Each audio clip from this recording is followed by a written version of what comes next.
Hey there, entrepreneurs. My name is Sushant, and welcome to TrepTalks. This is the show where I interview successful e-commerce entrepreneurs, business executives, and thought leaders, and ask them questions about their business story, and also dive deep into some of the strategies and tactics that they have used to start and grow their businesses. And today, I'm really excited to welcome Dawn LaFontaine to the show. Dawn is the founder of Cat in the Box. Cat in the Box is a certified women-owned company that designs, manufactures, and sells stylish and fun cardboard cat condos and other unique cat products that are 100% animal safe. And today I'm going to ask Dawn a few questions about her entrepreneur journey and some of the strategies and tactics that she has used to start and grow her business. Now, before I dive into this interview, if you enjoy this kind of content, please make sure to hit the like and subscribe button. And for more content like this, please visit our website, treptalks.com. And with that, Dawn, welcome. And thank you so much again for joining me today at Trep Talks. Really appreciate it. Oh, Sushant, thank you so much for inviting me on your show. I appreciate it. So I have to say, I'm a little bit new to cat-related products, and I was definitely surprised and interested in this concept of, cat condos and cardboard-made condos. So I looked on into your website, and I was definitely fascinated. So maybe you can tell a little bit about yourself and like what really motivated you to create a business for cats. Okay, well, I'm a lifelong animal lover. We've had every kind of pet you can imagine over the course of I'm married 33 years. We had two kids. We had everything you can imagine in this household. And whenever I couldn't find something that I was looking for my own pets in the big box pet stores, I usually ended up designing it, making it, sewing it myself. What got me started on the entrepreneurial journey was that I was at a crossroads in my life. I'd been a stay-at-home mother for I think it was 27 years or something like that, and trying to figure out what to do with the years that I had left, the working years that I had left. And a couple things sort of intersected. One was that my husband was laid off from a job that he'd had for 15 years. He had just gotten the CEO's award, Wow. and he was the only non-scientist in the company that he worked for, in a company of 25,000, to get this award. So it was very prestigious, and then they let him go. And so, and after 15 years, it made me realize that it's really hard to put your working life in someone else's hands, because you don't have any control. The other thing that happened was I applied for a couple jobs that I was overqualified for and didn't get any of them.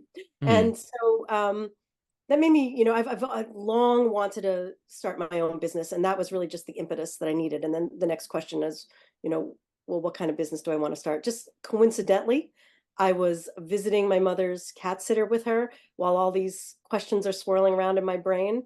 And we were dropping the cat off. The woman had a really nice living room, beautiful furniture, wallpaper, and the whole living room was just filled with old Amazon boxes. And being a lifelong animal lover, I already knew that cats love cardboard boxes, but it made me question, why do people keep them in, cardboard boxes, filthy, disgusting cardboard boxes in their living room?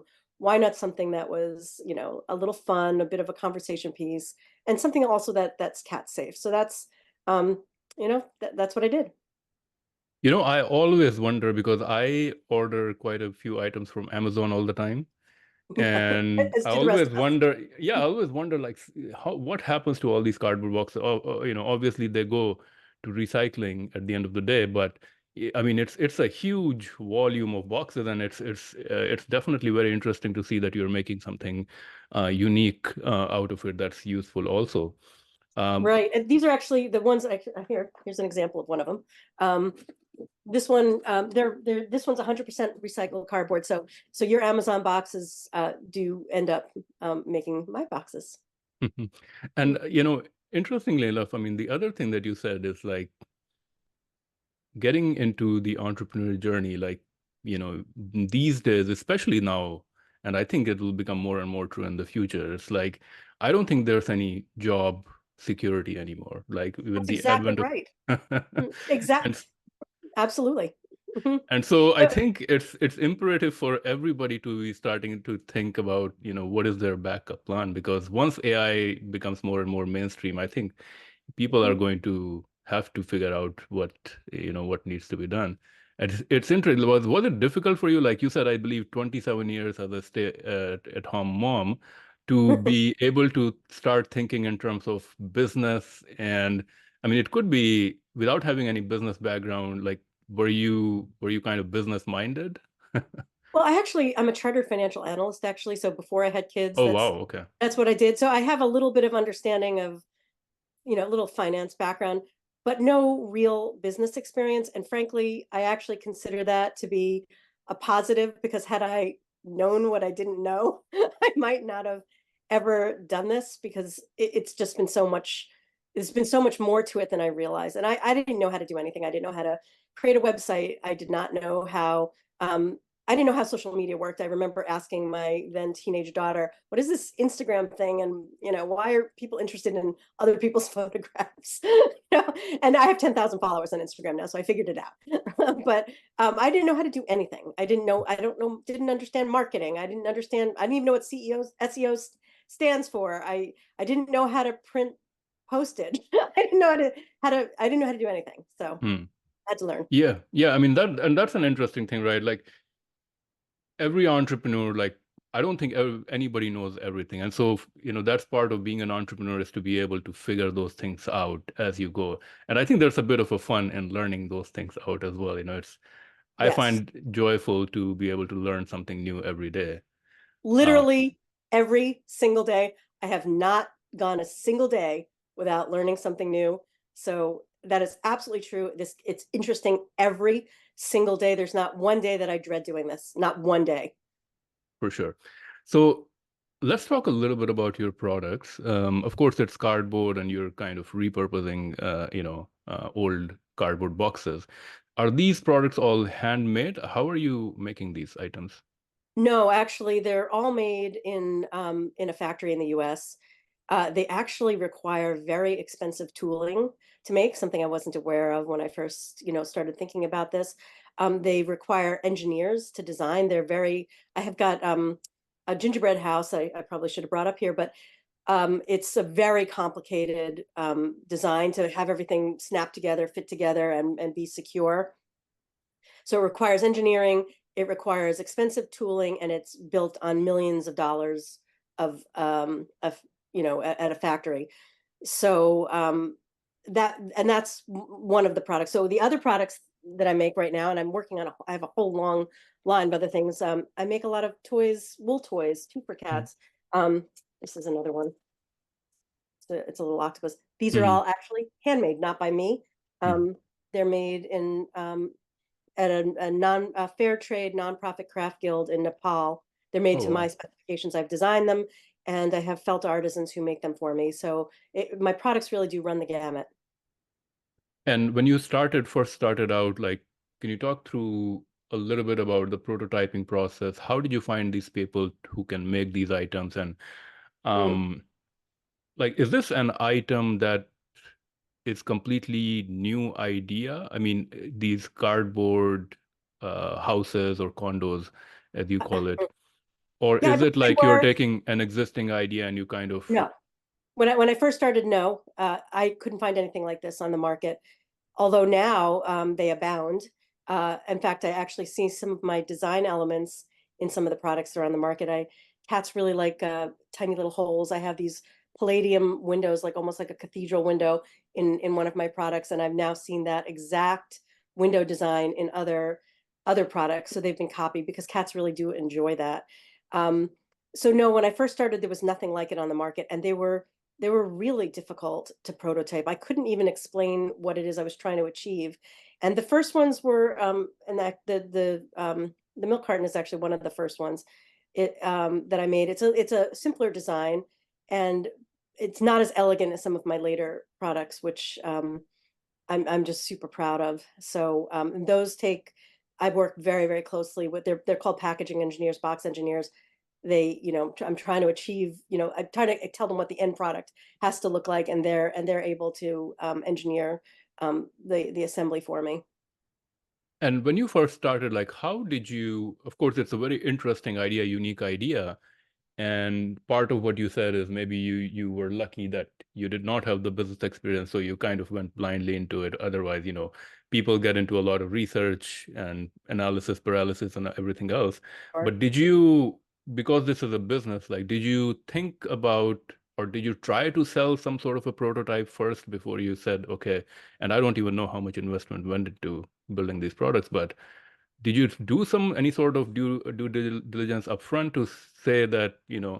I'm making this product, is it actually somebody's going to buy it? Well, that would be nice. Now I know how to do that. At the time, no. And to be honest, the only way to make these, the only way is to invest in the tooling, which was thousands of dollars of investment. So maybe not the smartest product to have started with, but that's what I did.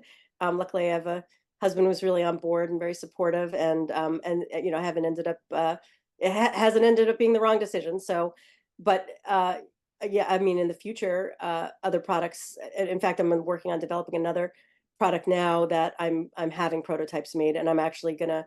I have a focus group of kitty guardians that will test the products for me first and give me feedback before I actually invest in the tooling for that product to be made. So I'm a little smarter about it now, and I just got lucky with the first ones. But yeah, that's your answer. But I think there's a bit of a something has to be said about, if you know about something a lot, then you have a certain intuition that, yes, this is something that I want, and I know other people would want it if I build it.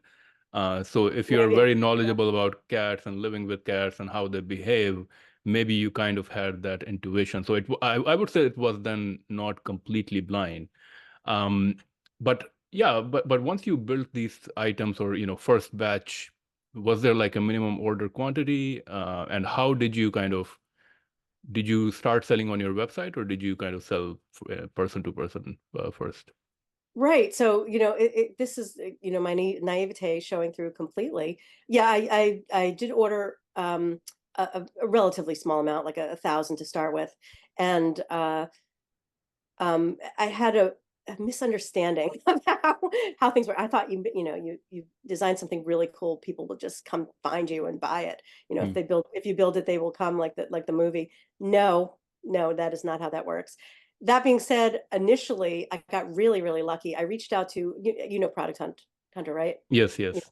So I Yeah. found the person, one of the people, one of the hunters who has done some pet products in the past, and I reached out to her, and so within receiving these items within 5 days, it was on Product Hunter, and that did help, um, get some exposure initially, and to be honest, everything I've done since has mostly involved free publicity like that, Hmm. um, because I do have a very limited marketing budget. But no, people did not come. You have to, it's really it's a lot of work to get people to buy from you. But is your main channel your website, or are you selling on like Amazon or any of these I marketplaces? am selling on Amazon, not all of my products. Hopefully, some of the people who find me on Amazon ultimately, find me on my website. So Amazon's probably my primary revenue source, and my secondary revenue source is wholesale business.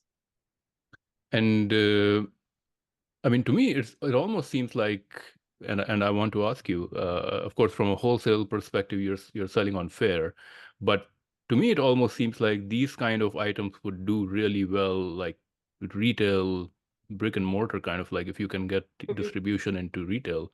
Have you, Right. yeah, can you talk a little bit about your channels, and have you kind of tried getting into some of the pet stores and so forth? So yeah, I'm in probably 125 pet stores or something.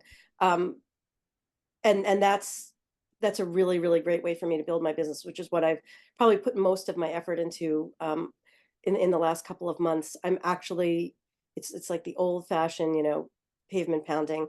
I Hmm. am I'm sending samples to pet stores, and calling them, and following up and following up and following up. And honestly, I have a really, really good conversion rate when I send a sample of my products. I think everybody's sick of getting email and they ignore it. And I did try that method for a long time, but nothing sells my products, I found, like having it in your hand. Not only can they see the packaging, which is very unique, but they can take the item out and let the store kitties play with it, or take it home to their own cats. And once they do, and they see how much cats really, really enjoy, especially like the wool toys, that's what I've been sending the sample of. It's pretty inexpensive to ship those. I almost always get an order. So It's just a Yeah, I matter mean, of I have to say this wool octopus definitely just catches your eyes. It's like, I mean, I would think even little babies would play with this. I don't know if there's right. any. I don't know if you have kids, Sushant, but you can't give strings to kids. Okay, okay. I don't. But hey, if you have this idea and market fit, I mean, maybe you can adopt something for like little babies and have like a Kind of, separate business for. it's a highly regulated industry, the children's market, and cats, fortunately or unfortunately, are not pets, have almost no protections in the market, which is why I want to build trust with my customers. I want them to understand that they can buy from me because I've thought of all of those things. My cardboard boxes, for example, you mentioned that people use their Amazon boxes for their cats. My cardboard boxes, and unlike my competitors, my cardboard boxes are printed with soy and water-based inks. My inks are FDA approved for contact with human food or human food packaging. The toners and adhesives that I use on the stickers on my gingerbread house, same thing. These wool toys are 100% New Zealand wool, and Hmm. the Oxbox actually has a little bit of silk in it too.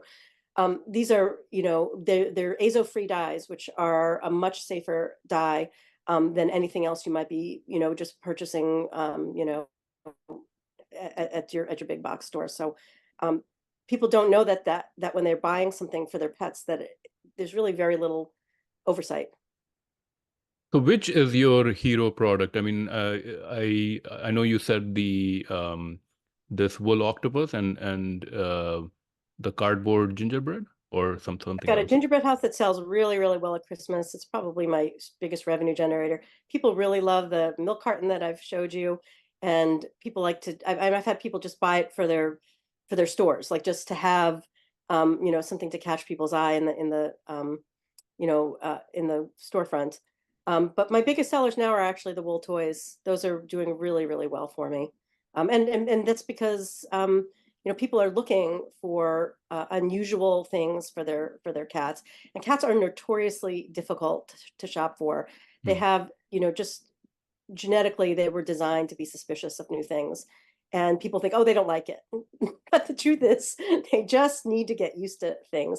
But there's something about wool, and Hmm. nobody really knows what it is, that is very, very appealing to cats, and so they take to it right away, and people think, oh, they like that toy, and that is true. They do like it. They probably would like some of the other things if you just let them sit there a little longer and not return them.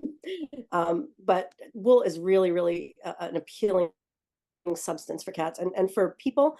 One of the nice things about wool is that it is eco-friendly, it's renewable, it's compostable. It's really an environmentally friendly material. Yes, for sure. I mean, wool is natural. Um, so your target market, of course, it's a niche, but I would assume still a decent sized niche because I know there's many people who have cats as pet. Um, what have you learned about your target market, and do you think it's a big enough category for you to play into, or? Yeah, well, I will say this. First of all, there are more cats than dogs in the United States. I'm sure that number probably surprises you. The cat market is currently a $43 billion market. So it's a big, big market. And I don't even think that's scratching the surface, so to speak. We buy things for our dog. We treat our dogs, and I have two dogs, so this is no knocks on. And if you may see them in a minute. You go into a pet store, everything you can imagine for your dog is there. There are $50 stuffed animals that your dog is going to shred apart in 5 minutes in these upscale pet stores. The cat sections in these pet stores are minuscule. Hmm. Some people don't feel that they should spend money on cats. Until very recently, we kept our cats outside, and they had all the toys they needed outside. Now we've brought our cats indoors, and we do need to keep them interested and to keep them occupied and to fulfill their very cat selves, to keep them from having health and behavioral problems. And I think pet stores are going to do a better job of educating their customers about that in the very near future. That you've got to keep it really, really interesting for cats.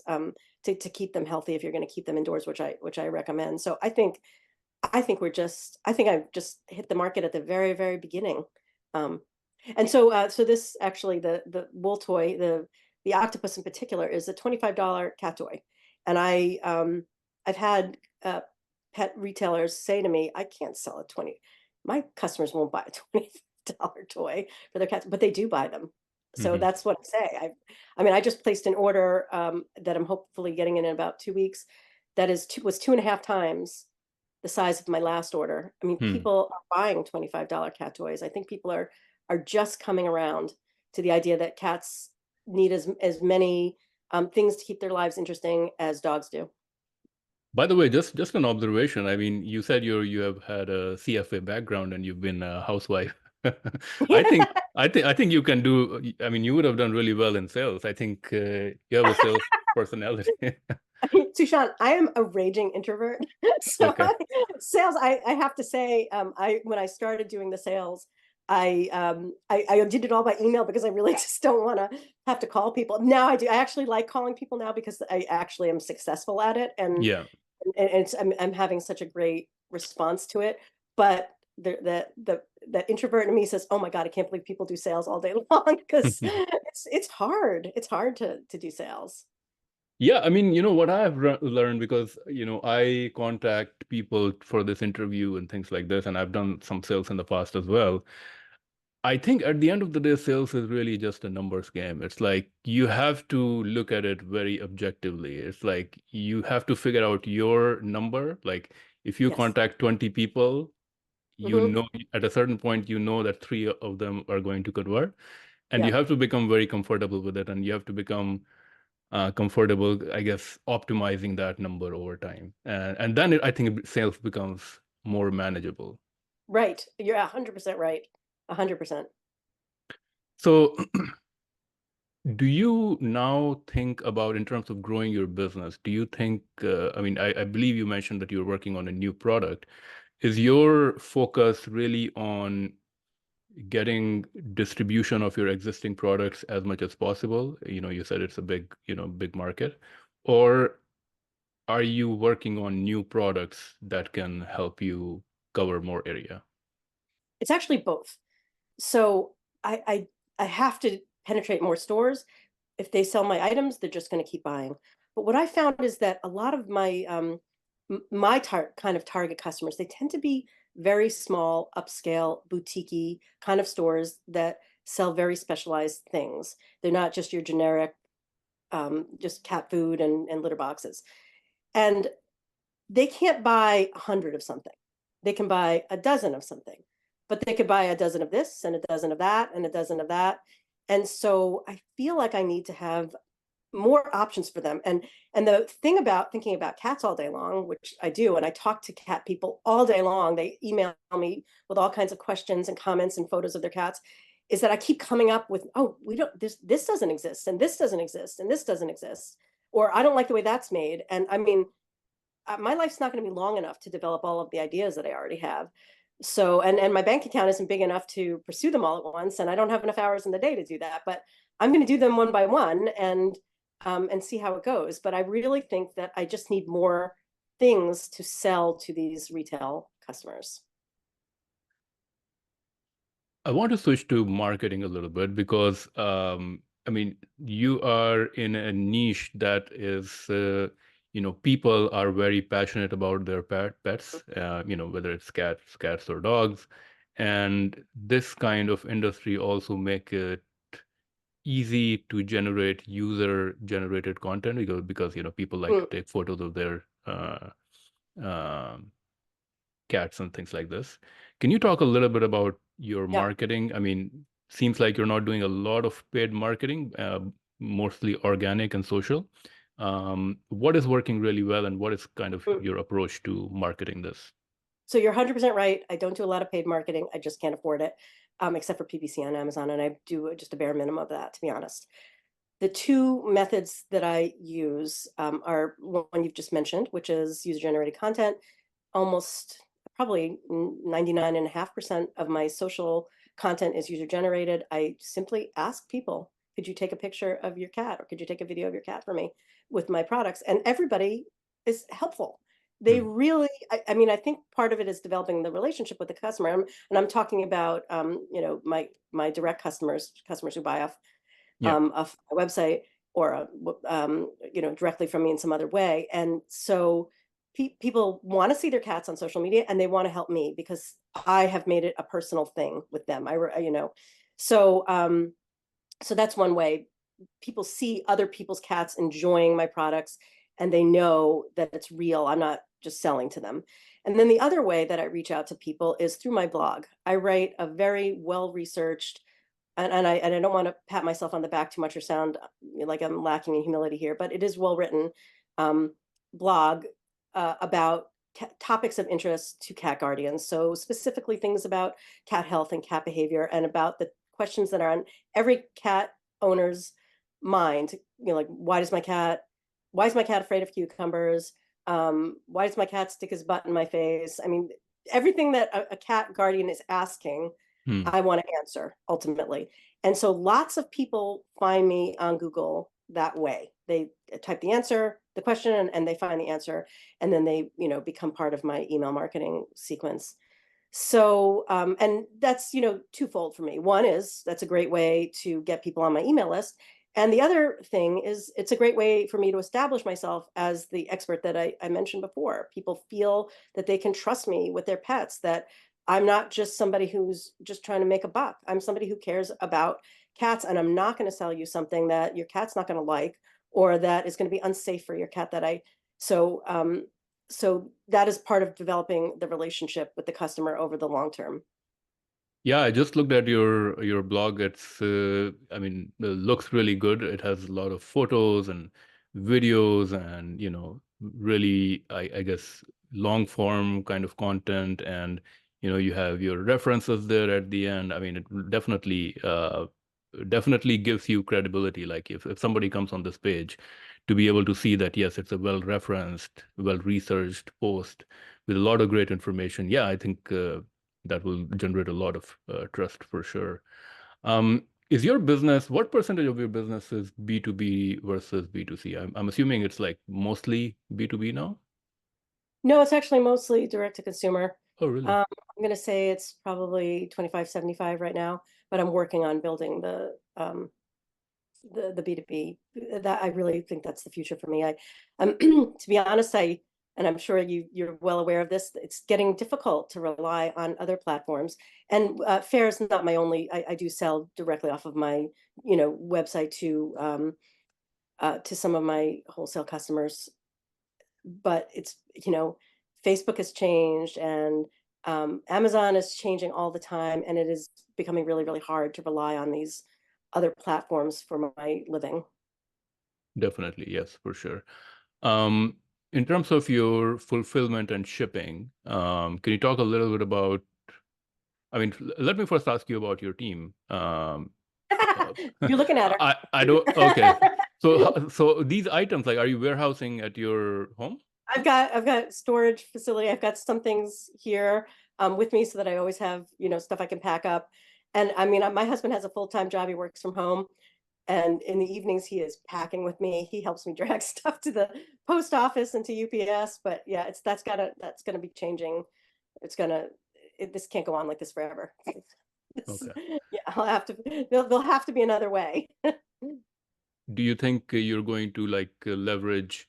I mean, to me, it seems like your volume is increasing, and so it's kind of becoming not manageable. Less Are manageable, you yes. are you That would thinking be about nice. like, Yeah, possibly. I would probably have to hire somebody, and it's okay, really living in the Boston area. No, there's so many jobs like this available.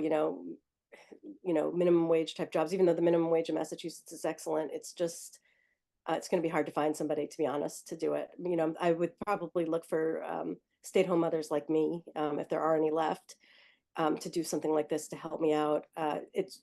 Yeah, one of the things is I get excited every time I get a new order from a new customer that I just sold to, and then I'm like, oh crap, I got to pack all this stuff.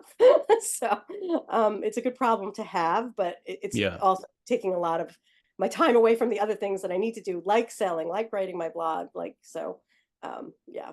yeah. I mean, it becomes tedious, right? Like you would much rather be thinking about how to generate more sales, like, but and not packaging your items to send to customers. Right. Um, are you mostly selling in the US right now? Are you selling some internationally as well? I had sold a little more internationally before through Fair as you know, especially to Europe, as you know, it's becoming harder to sell to the UK and to Germany because of the laws there that have changed, and so that has really dwindled. Truthfully, I had some good customers abroad that I just aren't buying from me, and I can't be bothered with the paperwork that's involved with selling, especially to Germany and to the UK. They're just it's too difficult. So that's unfortunate. Okay. I mean, I've heard a lot of people leverage distributors Right. for international markets. I think that That it may makes that things a little bit easier. that'll probably be something I'll have to consider in the future, but it's not a primary focus for me now. Okay. Um, do you think about like, now that you've kind of figured out e-commerce in a way, you've got a lot of experience with marketing, with, working with Amazon, Fair, different kind of platforms. Do you want to, I mean, I would assume that's the case, is you want to continue focusing on this niche only, or do you think that, you can take this idea and kind of replicate it for a different market, like a dog market or a different animal? I had two lifetimes, yes, but I don't know how people run two businesses unless they're two very tightly related businesses. No, I this is more than I can handle, truthfully, and I have so much further to go with this one. I mean, I really feel like I'm just at the beginning. For sure. In every entrepreneur's journey, there's always mistakes made, lessons learned, failures. What has been your, one or two big mistakes or failures that you think you could have avoided in the process? And what did you learn? What can other entrepreneurs learn from your mistakes? Well, one of the things I did was make my products too big to start with.